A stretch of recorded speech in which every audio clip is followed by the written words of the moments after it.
What's up, homies? It is November 16th. It's 5:43 in the morning, and I'm running late. True Chris fashion. I worked last night, and they let me go home early. So I had to drive home, get all my gear, and rush to the hunting club, and that's where I'm at now. I had a pretty good cold front come through last night, and right now it's 33 degrees. And that's the coldest it's been so far this season. It might drop another degree or two once daylight hits, and we're right here at the start of the rut, so I'm hunting a clear cut, same clear cut I hunted the other day. I got here late, so I'm hoping I see something. I'll see you in the woods. Got to get a move on.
All right, it's 11 o'clock.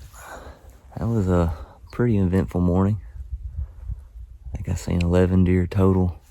Saw that 4-point right at daylight and the 7-point right after him. It was the same 7-point that come in here and got close. Had the 4 big does try to cross the field. One of them winded me. It wasn't no wind at the time, and that's dangerous. Your scent just kind of travels everywhere. But she only blew one time, and they took a right. I also had, sounded like a buck, get downwind of me. The wind finally started blowing from the north. It blew about 4 or 5 times, and it sounded like a big deer blowing. It wasn't a doe. And then, of course, we had the 2 does and 2 fawns with a little spike.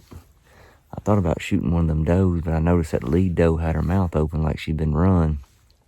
So I thought, I ended up shooting this deer and ruin a chance at a big buck. Well, it ended up being that little spike, but oh well.